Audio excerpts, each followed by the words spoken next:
यहाँ पर आप देख पाएंगे पुलिस मार्किंग हो रखी है यहाँ दरवाजे के बाहर और ब्लड स्पॉट्स आप देख सकते हैं। इधर एक खून का निशान है छोटा सा।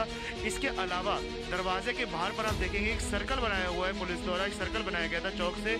यहाँ पर भी खून के निशान आप देख सकेंगे, गहरे भूरे रंग में खून के निशान पूरे लग चुके हैं।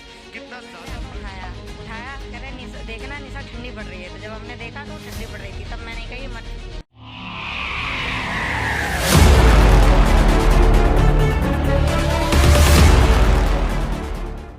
पति पत्नी में मामूली बात को लेकर अनबन तो आपने और हमने कई बार सुनी होगी, परंतु ये मामूली विवाद कितना बड़ा, कितना विकराल रूप ले सकता है, इसकी कल्पना करना भी मुश्किल है।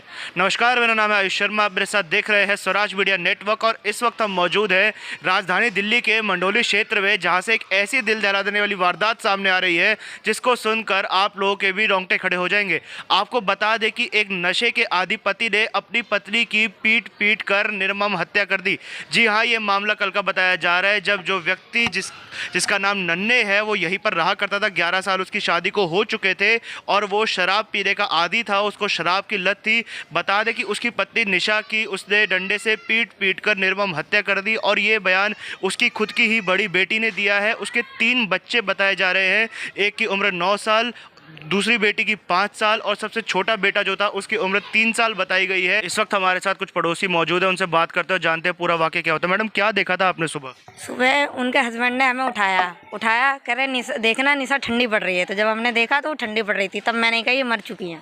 काफी ज्यादा खून निकला हुआ था? खून मैंने ऐसा कुछ नहीं देखा, बस वो मर चुकी थी, इतना ध्यान। आए दिन ऐसी लड़ाई होती थी? इनके घर में आए दिन ऐसी लड़ाई होती थी। तो क्या पहले रोकने की कोशिश की जाती थी? रोकने की कोशिश इनकी मम्मी को तो हमने कई बार कहा था कि इनके घर में लड़ाई हो रही, कुछ हल निकालो, लेकिन कभी उन्होंने ध्यान ही नहीं दिया। बस यही। तो जब पुलिस आई तब क्या हुआ था? तब पुलिस आई तो छानबीन हुई, फिर लेके गए उन्हें बस। अभी तीनों बच्चे कहाँ होंगे? तीनों बच्चे उनकी नानी के यहाँ होंगे।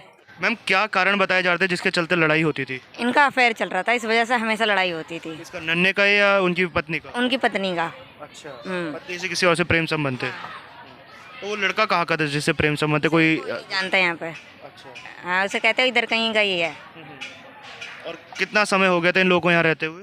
यहाँ रहते हुए 4-5 साल हो गए। अच्छा, प्रेम संबंध भी तब से ही बताया जा रहा है? हाँ। और आपको बता दें कि जब इसकी जानकारी सुबह 9 बजे करीब मकान मालिक ने थाने में दी, यहाँ पर गंगा सहाय कॉलोनी में इस वक्त हम मौजूद हैं मंडोली क्षेत्र में। जब थाने में इसकी सूचना दी गई तो पुलिस तुरंत हरकत में आई, मामले का संज्ञान लिया और जैसे ही पुलिस वाले यहाँ पर पहुँचे उन्होंने देखा कि जो हत्यारा है वो यहीं पर अपनी पत्नी के शव के साथ बैठा हुआ था, बुरी तरीके से खून से लथपथ हो रखा था। और हम आपको साथ में दिखा दें कि यहाँ पर आप देख पाएंगे पुलिस मार्किंग हो रखी है यहाँ दरवाजे के बाहर और ब्लड स्पॉट्स आप देख सकते हैं। इधर एक खून का निशान है छोटा सा। इसके अलावा दरवाजे के बाहर पर आप देखेंगे एक सर्कल बनाया हुआ है, पुलिस द्वारा एक सर्कल बनाया गया था चौक से। यहाँ पर भी खून के निशान आप देख सकेंगे, गहरे भूरे रंग में खून के निशान पूरे लग चुके हैं। कितना ज़्यादा ब्लड लॉस हुआ था इसकी कल्पना करना भी मुश्किल है, क्योंकि यहाँ पर जिस प्रकार से गेट के बाहर इतना खून लगा हुआ है तो हम सोच सकते हैं कि अंदर बंद दरवाजे के पीछे कितना ज़्यादा खून बहा होगा। फिलहाल अभी दरवाज़ा अंदर से बंद है, परिजनों ने गेट पर ताला लगा दिया है और जो निशा का पार्थिव शरीर था उसको जीटीबी अस्पताल ले जाया गया, जहाँ पर उसका पोस्टमार्टम किया गया और पोस्टमार्टम के बाद शव को परिजनों को सौंप दिया गया था अंतिम संस्कार के लिए। फिलहाल परिजनों से संपर्क करने की जब हमने कोशिश की तो उन्होंने इस बात पर बयान देने से मना कर दिया, क्योंकि बंद दरवाजे के पीछे क्या हुआ था ये तो कोई भी नहीं जान सकता। हालांकि जो 3 बच्चे तीनों बहुत छोटे हैं, 9 साल, 5 साल और महज 3 साल का लड़का इनका था, जिसमें से जब पुलिस ने पूछताछ करने की कोशिश की तो जो सबसे बड़ी बेटी थी जिसकी 9 साल उम्र थी, उसने बताया कि रात को उसके पिता नशे में धुत होकर घर पर आए, उनका किसी बात को लेकर अपनी पत्नी से विवाद हुआ और अक्सर उनके बीच में ऐसे विवाद, हाथापाई, लड़ाई झगड़े पहले भी होते थे। घरेलू हिंसा की शिकार थी उनकी पत्नी, ऐसा बताया जा रहा है, क्योंकि पहले भी कई बार नन्हे नाम का शख्स अपनी पत्नी निशा के साथ मारपीट किया करता था, नशे में धुत होकर घर पर आता था और फिर लड़ाई झगड़ा किया करता था। ये बहुत ही आम बात बन चुकी थी उन दोनों के बीच में, परंतु कल इस घटना ने इतना विकराल रूप ले लिया कि उसने अपनी पत्नी की पहले जमकर पिटाई की और उसके बाद उसके सर पर डंडों से ताबड़तोड़ हमले किए, जिसके चलते उसकी पत्नी की मृत्यु हो गई। इस प्रकार से उसने निर्मम हत्या कर दी अपनी ही पत्नी की, अपनी बच्चों के आंखों के सामने। क्या बीती होगी उन बच्चों के ऊपर जिनके सामने उनकी माता की इस प्रकार से पिटाई की जा रही थी। उनके सर पर एक के बाद एक कई बार डंडों से ताबड़तोड़ हमले किए गए थे और उनकी आंखों के सामने ही उनकी माँ ने दम तोड़ दिया। वो बेचारे बच्चे कुछ बोल भी नहीं पाए। कितनी पीड़ा हो रही होगी उन बच्चों की, इसकी तो कल्पना करना भी मुश्किल है। उनके ऊपर से उनकी माँ का साया चला गया और जो पिता था उन उनका इस प्रकार से जो क्रूर पिता था वो भी अब जेल की सलाखों के पीछे है। फिलहाल बच्चों की परवरिश का भी बड़ा सवाल खड़ा होता है, क्योंकि माता और पिता दोनों का साया उनके ऊपर से जा चुका है। पिता का होना ना होना एक ही बराबर है, क्योंकि ऐसे खूंखार अपराधी को इतने छोटे बच्चों की परवरिश की जिम्मेदारी देने से पहले भी न्यायालय कई बार सोचेगा कि ऐसे व्यक्ति को क्या बच्चों के साथ रखना सुरक्षित है या नहीं। क्योंकि जिस प्रकार से उसने नशे में धुत होकर अपनी पत्नी की हत्या की थी, तो बड़ा सवाल ये भी है कहीं वो ऐसे ही दोबारा कोई अपराध को अंजाम अपने बच्चों के साथ भी ना दे दे। बहुत बड़ी एक घटना सामने आ रही है। आमतौर पर इस क्षेत्र से ऐसी घटनाएं सुनने को नहीं मिलती है, परंतु जो इस प्रकार से घटना है इसको लेकर इलाके में भी काफ़ी दहशत का माहौल है, क्योंकि उनका ही पड़ोसी जिसको इतने समय से देख रहे थे, आपको बता दें कि वो मूल रूप से दिल्ली का रहने वाला नहीं है, वो यही किराए पर रहता था। उसके परिवार में उसके 3 बच्चे थे, वो था उसकी पत्नी थी।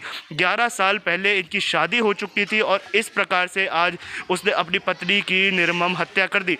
बहुत बड़ी ये घटना सामने आ रही है। हालांकि जैसे ही इसकी सूचना मकान मालिक को मिली, उन्होंने तुरंत पुलिस को इसकी सूचना दी। पुलिस वाले मौके पर उपस्थित हुए, उन्होंने शव को अपने कब्जे में लिया और जो आरोपी था नन्हे, जो यहीं पर बैठा हुआ था अपनी पत्नी के साथ, खून से लथपथ हो चुका था। और बता दें कि जो उसकी बड़ी बेटी थी, शायद उसने भी अपनी माँ को बचाने की कोशिश की होगी, तभी उसके कपड़ों पर भी बहुत सारा खून लगा हुआ था। और ये हम बताया जा रहा है कि एक्सेसिव ब्लीडिंग, पोस्टमार्टम रिपोर्ट में यही सामने आया कि सर पर चोट लगने की वजह से जो एक्सेसिव ब्लीडिंग हुई थी, जिसके चलते निशा की इस प्रकार से मृत्यु हो गई। तड़प तड़प कर उसने इसी कमरे के अंदर अपनी अंतिम सांसें ले ली। खैर, हज़ारों राज दफन है इसी कमरे के पीछे कि आखिर क्या विवाद था जिस चीज़ के चलते लड़ाई झगड़ा शुरू हुआ था।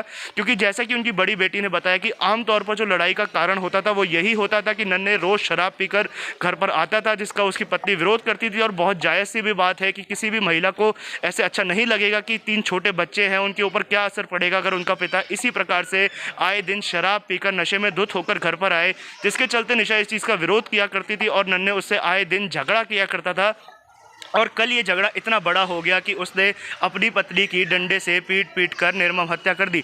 इस पूरे घटनाक्रम के बारे में आप लोगों के क्या विचार है, ये आप हमें कमेंट बॉक्स के माध्यम से ज़रूर बताएं।